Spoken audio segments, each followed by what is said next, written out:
just getting started with email marketing for your business and wondering what types of messages you should be sending to your audience as an artist, creative, or handmade business owner?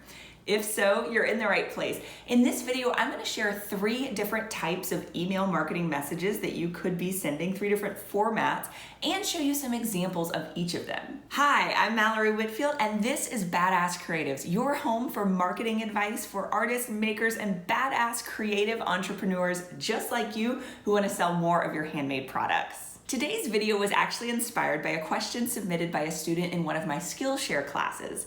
Emily asked, what are some of the loveliest, most creative ways to make sure that people really feel like they're being brought into your community rather than just being broadcast to?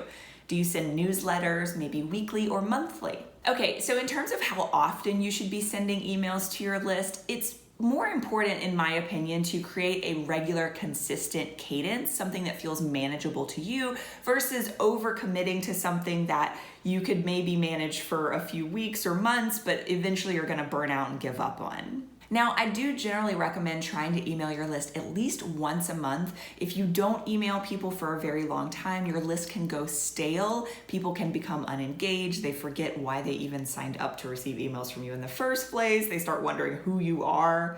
For many artists and makers, weekly is a great cadence. It's something that's very doable. You'll see some examples in this video. However, twice a month is also a good option too. It's really about picking something that works for you and your business and the amount of time and bandwidth that you have. So just do what works for you. Okay, so let's dive into some examples. I've broken these down into 3 main groups, but you can take some ideas from each of these and mix and match. I'll show you some examples of those mix and match options as well. The first type of email marketing format that I've seen work well for a lot of artists and creatives is weekly inspiration roundups. Austin Kleon is one of my favorite examples of this. He's been doing these weekly roundups for years now. Austin Kleon is a writer and artist. He is the author of Steal Like an Artist and Show Your Work, 2 really great best-selling books. And so he is very curious about all sorts of things. He's constantly reading and absorbing information and watching movies, and his newsletter reflects this. So he has a list of 10 things, and within those 10, the list of 10, you'll actually see a lot more links within that a lot of times.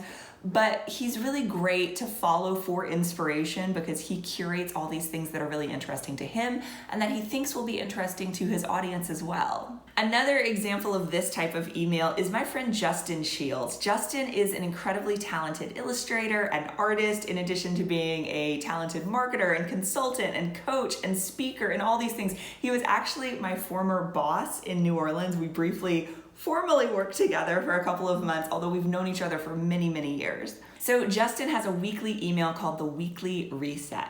It features his original illustrations, some inspirational messages and pep talks to his audience, as well as recommendations and links to things that he's been watching and reading and that he wants to share with his audience. I did a version of this format for a long time with an older version of my business.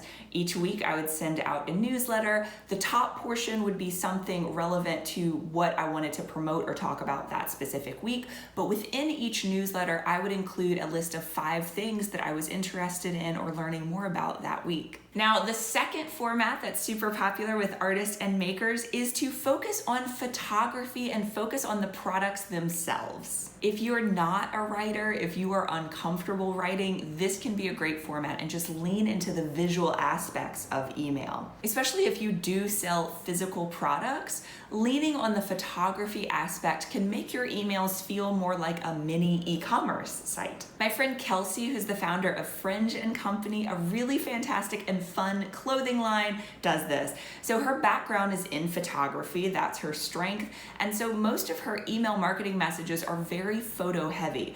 She curates the emails around specific collections or themes. Say that there is a concert coming to town, Beyonce or Taylor Swift, she'll put together an email message based on clothing that somebody might wear to one of those concerts and send that out. Some other brands that do this really well are Once Upon a Tee, which is a t-shirt company dedicated to working with independent artists from all over the world, as well as Rifle Paper Company, a beautiful stationery and home decor brand.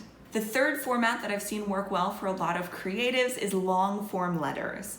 If the written word is your strength, this might be the type of format for you. Now, two of my favorite examples of this are actually people that I interviewed on the Badass Creatives podcast a few years back. Alexandra Franzen, who is a talented writer and teacher and consultant, and Monique Malcolm, who is the host of the Tiny Action podcast and the author of Don't Let Fear Have All the Fun.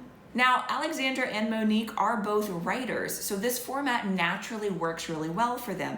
They write these letters as if it's a one-on-one message to a friend, and it really comes across. It works really well for them, and even though these are long, you may think that people don't read them, it's really obvious from the growth of their companies and the growth of their lists that people do enjoy and read these messages. I certainly do. These long-form written messages can often work really well for creatives who have service-based businesses rather than physical product businesses. However, you can mix and match these different formats that I've just described. My friend Emily of Sweet Olive Soapworks does a good mix and match job. She is a cold process soap maker. She makes handmade soaps, lives here in New Orleans, and loves New Orleans history. I've seen her write amazing things both on her Instagram and in her email messages about the history of New Orleans, and she does a really great job of tying both the visual aspects of the photos of her soaps and handmade products together with the written aspects of telling some of the history and interesting things about how her soaps are made or about the history of New Orleans that inspires her products. One of the best ways to get inspiration for how you might structure your emails, what types of emails you prefer and would prefer to send to your customers, is to sign up for emails and receive them from other artists and makers. If there's a creative whose work you admire and love, I encourage you to sign up for their email list. Pay attention to how they do things, and of course, you don't want to steal or copy directly, but certainly take inspiration from some of the things that they do that really resonate with you. Now, if you're still stuck for ideas for what to write about, what to talk about, whether it's in email marketing or on social media or in blog posts or wherever, head over to my website, badasscreatives.com/100ideas, where you can download for free my list of 100 marketing content ideas for artists, makers, and handmade business owners. I'm putting out new videos each week, so be sure to like and subscribe and all of the things, and drop a comment below and let me know whether it's email marketing related or any part of marketing your handmade business. What are you struggling with? What do you want me to talk about in a future video? I would love to hear from you. I'll see you next time. Bye.